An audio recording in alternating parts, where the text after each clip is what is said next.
Atëherë mirëditë të gjithëve, faleminderit shumë që keni ardhur në këtë komunikim të radhës me median nga shtëpia e futbollit. Ne jemi sot këtu me dy futbollistët, Ylber Ramadani dhe Taulan Seferi, që do t'i përgjigjen pyetjet tuaja.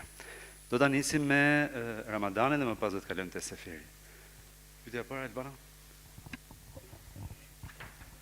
Përshëndetje, Albana Beko, Supersport. Vjen nga një moment shumë i mirë në kampionatin italian, ndërkohë në pozita po ashtu shumë favorshme edhe tek kombëtarja.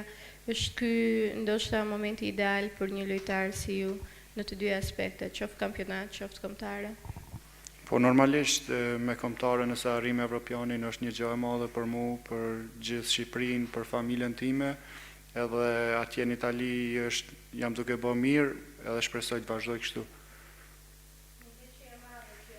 Çekin sigurisht, por nuk e ka të presionin e 3 pikëshit me patjetër. Megjithatë si po e përjeton skuadra? Me çfarë mentaliteti keni ardhur? Normalisht kena ardhur me mentalitetin e duhur, kur e kemi mbaruar ndeshjen me Polonin, është një ndeshje shumë e vështirë, nuk është ndeshje e lehtë sepse janë kundërshtar i fortë, kanë mësuar vetëm 2 gola. Por ne duhet hym me qasje duhur, duhet hym pa eufori edhe ta bëjmë maksimumin ta marrim rezultatin pozitiv. Eno. Përshëndetje, Oskarxho, RTS Sport. Përshëndetje. Ramadani, ne kemi tashmë idenë ne si gazetar dhe ju si futbollistë se çfarë problemesh mund na shkaktojë Çekia. Përballjen e parë kemi kaluar. Çfarë duhet bëjmë ne ndryshe për të mos u vënë aq në vështirësi sa në ndeshjen e parë? Normalisht ndeshja në shtëpi është më ndryshe, sepse i luajm fushën tonë, kem tifozat tonë që na përkrajnë shumë, edhe do jetë që do hym më ndryshe, do hym për ta fituar ndeshjen normalisht. Media italiane të konsideroi që kishte mendjen te kombëtarja në ndeshjen e fundit. Sa vërtet ishte që ti ishe përqendruar te kombëtarja dhe jo në ndeshjen me Lecce. Kush? Mediat italiane. Jo, normalisht unë isha i fokusuar ndeshjen e fundit kundër Sassuolos, sepse edhe ne na duhen pika atje për më shpëtu në ligë, po normalisht kur mbaron ajo ndeshje, pastaj automatikisht vëmendja kalon te kombëtarja. Alban. Ylber, përshëndetje, Alban Xhehani jam. Sa e vështirë është bësh 2 ndeshje të mira radhazi për një futbollist? I referohem performancës super që kishe ndeshjen e fundit me Polonin, ka kaluar pothuajse një muaj. Edhe kësaj i referohem me, le të themi, këtë rigjenerimin që ke pësuar duke kaluar një kampionat të rëndësishëm siç është Serie A, që dashur pa dashur po transmetohet edhe në kombëtare. Po normalisht është hap i madh për mua sepse Serie A është kampionati i dytë më i fortë në botë, edhe na jem profesionist sepse atje lozëm shumë ndeshje, edhe këtu kur jam du me jap maksimumin, gjithmonë kam qenë kështu, edhe shpresoj që edhe këtë ndeshje me Çekin ta jap maksimumin. Kristi. Përshëndetje Ramadan, Kristi Sertari, Panorama Sport. Nëse do të ishte në dorën tuaj, kë nga shokët e kombëtarës do të ishte në kampionatin italian, sepse sa vjen dhe rritet shumë numri shqiptarëve në Serie A. Gjithë. Si ta bëjmë skuadrën sa më të fortë. Pyetja e dytë është në lidhje me ndeshjen e radhës. Mund të tentojmë diçka më shumë me Çekin, duke qenë se është një rival direkt dhe kështu mbyllim dilemat e kualifikimit, apo të tregojmë disi të kujdesshëm dhe të lëmë disa llogari për edhe për në nëntor? Po normalisht na duhim për më shumë sepse kemi 3 finale dhe kjo ndeshje është njëra prej finaleve, edhe do hym që ta bëjmë maksimumin, sepse e dim çka na pret, po e morëm rezultatin pozitiv. Alfred Guraj, Syri Televizion. Ylber, keni nisur paktën në këto orët e para të grumbullimit, keni diskutuar me njëri tjetrin brenda skuadrës për llogarit, ta themi, duke qenë se mungojnë dhe 3 ndeshje deri në fund dhe duke qenë se jemi në vendin e parë në klasifikim? Jo, shiko, normalisht janë 3 ndeshje, siç thash edhe më parë, janë 3 finale, llogarit do bëhen pastaj, ne duhet hym këtë ndeshje ta bëjmë maksimumin, sepse është ndeshje e rëndësishme. Sikur ato 2 ndeshje tjera, dhe shpresojmë që të bëjmë mirë, edhe pastaj në fund do të bëhen llogarit. Dea. Dea Kusma, 2 CNN. Ramadan, ka presion brenda skuadrës, paktën si e keni parë ju duke folur dhe me djemt?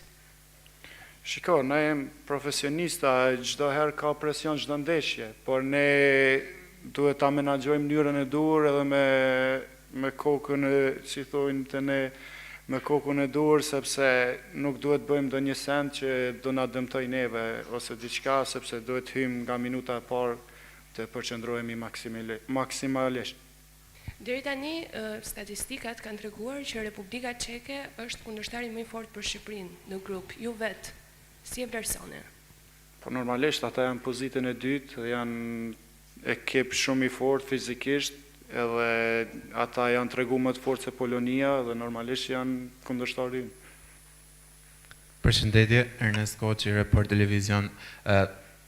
Trajneri Silvinje tha është një nga 3 finale që na ka mbetur, dihet se pikët ose rezultati i kësaj sfide na përcakton shumë, por edhe fakti që biletat janë shitur për 2-3 orë, interesim i jashtëzakonshëm nga tifozët, çfarë do të thotë kjo për ju?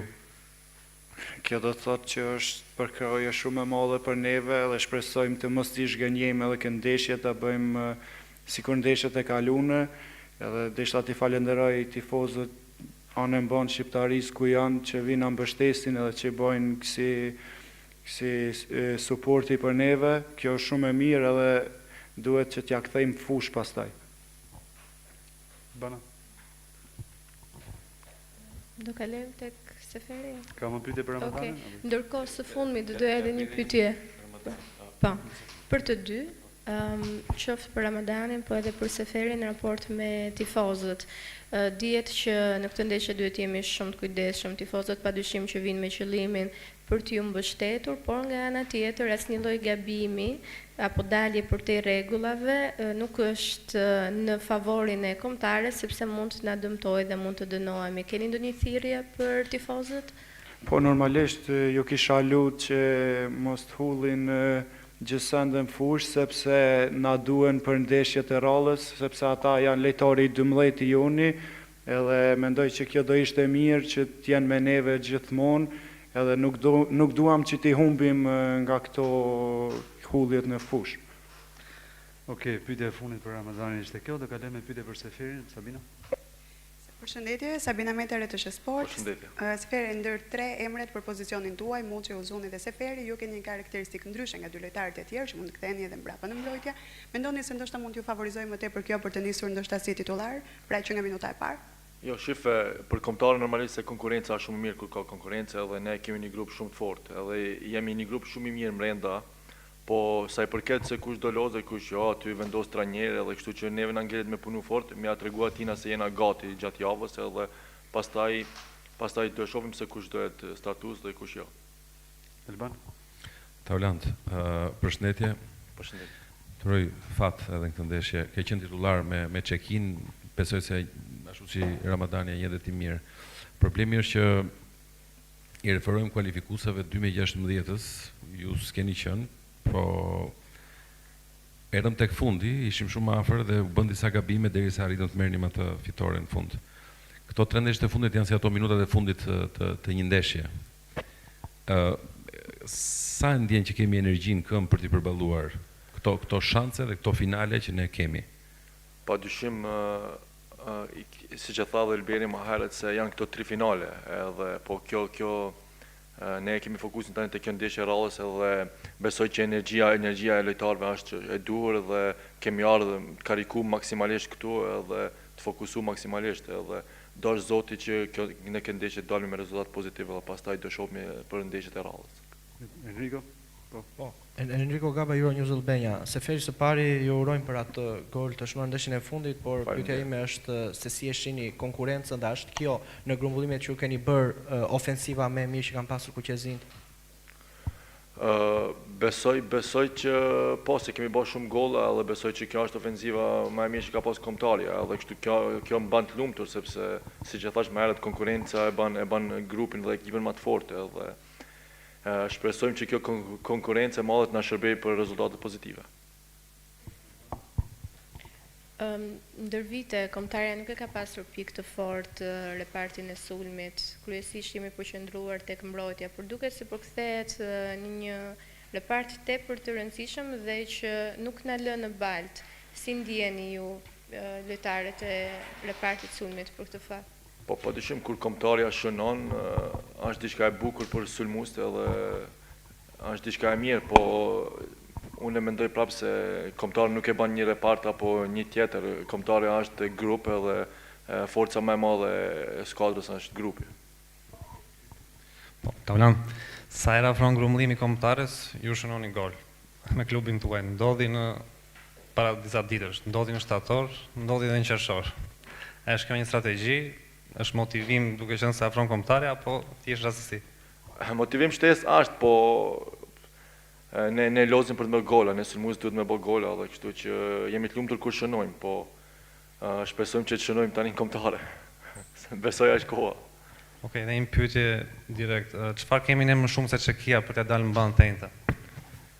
Ne më shumë se Çekia besoj se duhet me pas shpirtin luftarak edhe zemrën edhe me tifos tan besoj që jemi më të fortë edhe për faktin se lozim në shtëpi edhe kjo besoj që na jep një shtysë ala më të fortë neve si lojtarë edhe po shfrytëzoj rastin që ti kisha lut tifozëve që mos të hedhin ashtu flakadan sepse do na denojnë edhe do i denojnë ata dhe do jetë edhe për ne si futbollistë keq sepse kemi nevojë për ata edhe i kisha lut që këtë ndeshje se na duhet përkrahja atyre edhe ndeshjet e radhës, kështu që të kenë kujdes me hudhjet në fushë të flakadanëve apo sendeve tjera. Alfred? Taulan, te kundërshtari mungon sërish emri kryesor, ta themi Patrik Shik. Pavarësisht se ju jeni sulmues, por mendoni se na favorizon diçka e tillë edhe repartin tonë të mbrojtjes, por duke qenë se në orët e fundit kemi marrë një lajm të keq për mungesën e Ismailit. Sa ndikon mungesa e Shik, ta themi te kundërshtari dhe sa na favorizon ne? Shif, e thamë edhe më herët se Çekia është besoj që kundërshtari më i fortë i këtij grupi për ne, sepse ka pasur vetëm 2 gola dhe nuk ka asnjë humbje, kështu që duhet më kanë fokusi maksimal. Nuk është Çekia, nuk është vetëm Shik, dhe kështu që janë si grup, janë shumë grup, një kombëtare shumë fizikisht e fortë dhe duhet pas kujdes. Po siç e thash më herët se ne duhet me lanë shpirtin fush me zemër duhet me lut këtë ndeshje dhe shpresoj që t'ja dalim. Taulan, shpesh thuhet që do futemi në fushë për fitore, por këtë herë duke qenë se jemi edhe në vendin e parë, a do të firmosim për një barazim, do ishit i kënaqur dhe me një pikë? Shqipëria tani futet për të marrë maksimumin, po siç e thash më herët ne duhet me bë maksimumin edhe kështu që besoj që ne kemi grupin e duhur, jemi karikimin e kemi duhur, forcën e kemi duhur dhe kështu që do flasim pas ndeshjes. Mirë, kjo ishte edhe pyetja e fundit. Unë do t'ju ftoja të na ndiqni në kanalet tona zyrtare dhe në rrjetet sociale për të informuar në lidhje me qoftë me aktivitetet e kombëtares apo me zhvillimet më të fundit. Ndërkohë sot skuadra do të zhvillojë një stërvitje, seancë stërvitore pasdite në shtëpinë e futbollit, ku grupi do të jetë thuajse i plot me disa lojtarë që do të mbërrinë në orët e pasdites. Ju falenderoj edhe një herë dhe punë mbar.